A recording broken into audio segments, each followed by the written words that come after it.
바울이 베레아를 떠나 이 아덴에서 말씀을 전하다가 이제 고린도에 이르게 되었습니다.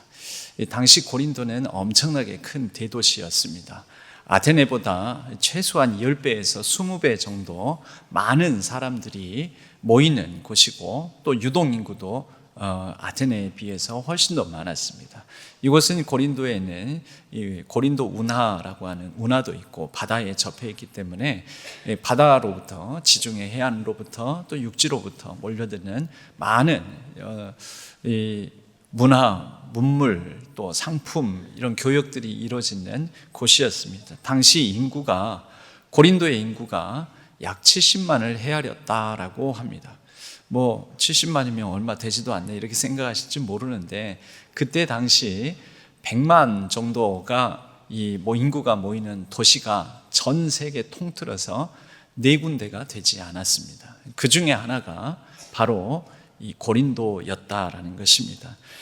이렇게 많은 사람들이 모이는 곳에서 바울이 복음을 전합니다. 그런데 바울이 복음을 전하는 모습을 보면 두 가지 차원으로 우리가 볼 수가 있습니다. 읽지는 않았지만 4절에 보면 안식일마다 바울이 회당에서 강론하고 유대인과 헬라인을 권면하니라.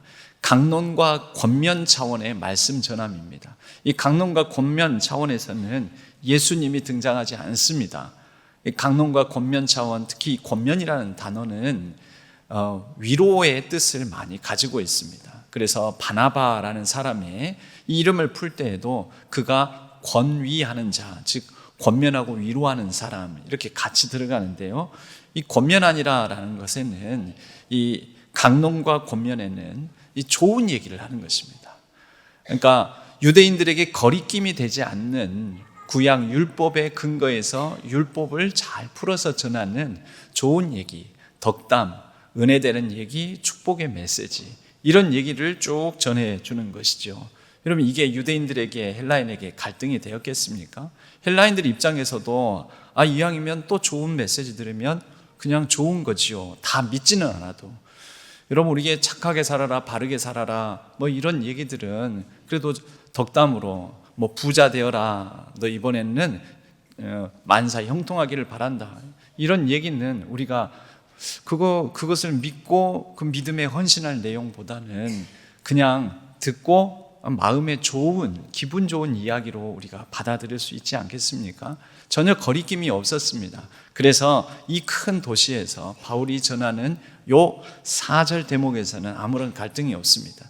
그런데 5절에 이르러서 말씀을 전함에 있어서, 그리스도의 복음을 전함에 있어서 두 번째 차원이 있습니다. 그것은 뭐냐면, 실라와 디모데가 마게도냐로부터 내려오매 일전에 베레아에서 여러 불안당들로부터 쫓겨서 서로 헤어졌다고 그랬지요. 그래서 바울만 호롤단신 몸을 피해서 아데네에 왔고, 아데네에서 이제 고린도까지 이르러서 고린도에서 실라와 디모데를 만나게 되었습니다. 실라와 디모데가 오고 난 다음에 바울에게는 어떤 심적 안정도 있고 또 담대함도 생겼던 것 같습니다. 그 가운데 바울이 하나님의 말씀에 붙잡혀 성령의 감동 감화, 성령의 인도하심을 따라 그가 담대하게 전하는 말씀의 두 번째 차원, 유대인들에게 예수는 그리스도라 밝히 증언하니, 담대하게 힘있게 분명하게 증언했다라는 것입니다. 결과는 어떻게 되었을까요?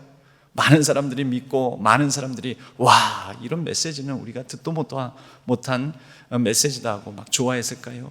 6절을 보니 그렇지가 않습니다. 그들이 대적하여 비방하거늘. 두 번째 차원의 이 메시지는 그저 좋은 얘기, 축복의 메시지, 은혜되는, 감동되는 얘기가 아니라 예수는 그리스도다라는, 이것은 결단과 헌신과 희생과 또 많은 이 믿음에 대한 대가를 치러야 될 내용이었고, 유대인 입장에서는 그들이 십자가에 매달아 죽인 사람이 그리스도라니요. 그래서 그들은 받아들이기 어려웠고 마음에 거리낌이 있어서 대적하고 비방하였습니다. 바울 일행이 외면당하고, 그리고 이로 말미암아 참 그 핍박을 많이 당했을 것입니다. 예수는 그리스도라는 게 왜 이렇게 유대인들에게 거리낌이 되고 문제가 되었을까요? 여러분, 그리스도라는 말은 헬라어입니다. 히브리어로는 메시아입니다. 같은 말입니다. 메시아. 부엌을 키친이라고 하지 않습니까? 키친, 영어로 키친, 한국말로 부엌. 같은 말이죠. 메시아와 그리스도도 같은 말입니다. 그러면 이게 무슨 의미를 갖습니까? 유대인들에게 먼저 이 그리스도라는 것은 직함입니다. 직분입니다. 호칭입니다. 여러분, 제게는 신앙교회 안에서 저를 그냥 정준 부르지는 않습니다. 뒤에 꼭 직함을 붙여서 우리 성도님들이 불러주십니다. 정준 목사, 또 때로는 정준 담임 목사, 이렇게 저의 직함을 곁들여서 불러주십니다. 제게는 그런 직함이 있고, 여기 있는 분들에게는 무슨 아무개, 자기 이름의 장로, 이름의 집사, 그 이름에 뒤따라 권사. 우리 교회 안에서는 그렇게 불려지지 않습니까? 예수 그리스도 마찬가지입니다. 예수는 예수님의 이름이고요, 그리스도는 예수님의 직함, 직분, 사명입니다. 여기까지 되면 문제가 없겠죠. 근데 그리스도라는 직분이 갖는 의미가 있습니다. 이스라엘 사람들에게 그리스도는 직역을 하면 기름 부음을 받은 자라는 뜻이고, 그 직분은 세 가지 직분이 있었습니다. 첫 번째는 왕이요, 두 번째는 선지자요, 세 번째는 제사장입니다. 이것을 이름하여 그리스도의 삼중직, 세 가지 중첩되는 직분이다라고 합니다. 예수님은 왕, 제사장, 선지자, 유대인들이 이것을 못 받아들이는 것입니다. 그래서 예수는 그리스도다 하는 말을 거리낌을 가지고 대적하고 비방합니다. 그 직분을 인정하지 않는 것이죠. 예수는 그리스도다, 그리스도라는 말에는 이제 왕, 제사장, 선지자라는 의미를 넘어서서 구원자라는 뜻을 갖습니다. 유대인들은 이것도 받아들이지 못합니다. 그들이 십자가에 죽여라 해서 죽인 사람일 뿐이지 그가 왜 우리의 구원자냐, 그가 우리를 살리는 자냐, 절대 그럴 수 없다라는 거죠. 오직 예수는 저주받을 자요, 우리가 죽인 자일 뿐인 것입니다. 그리스도는 나의 주 되시고 주님이시고 하나님이라는 의미입니다. 이것이 여기까지 이르렀을 때 기독교 신앙입니다. 이것이 바로 기독교의 복음입니다. 여러분, 직분을 뜻한다고 했었죠. 그렇기 때문에 우리는 또한 이 그리스도, 예수는 그리스도다라는 메시지를 받으면서 우리에게 붙여져 있는 직분을 생각해 보지 않을 수 없습니다. 우리는 혹 내게 있는 직분이 그냥 호칭뿐인, 그냥 나는 교회에서 어떻게 불려지는 것으로 만족하고 있지는 않은지요. 우리에게는 예수 그리스도의 두 번째 의미 되는 구원자, 그 의미를 따라 예수 그리스도를 따르는 그리스도인으로서, 직분자로서 누군가를 살리는 사람, 예수 그리스도가 구원자 되시듯이 누군가를 살리고 북돋우고 교회 공동체를 살리는 직분자인지요. 세 번째로 나의 주, 나의 하나님, 오직 하나님만을, 예수 그리스도를 나의 구주로 모시고 살면서 그분이 나의 주인 되심을 인정하고 나의 하나님 되심을 믿고 따르며 우리는 교회 안이나 밖이나, 그 직분으로 불려지는 교회 안이나 그 직분으로 혹 불려지지 않는 교회 밖에서나 나의 주, 나의 하나님을 따라서 믿음의 본과 덕을 보이는 삶을 살아가고 있는지요.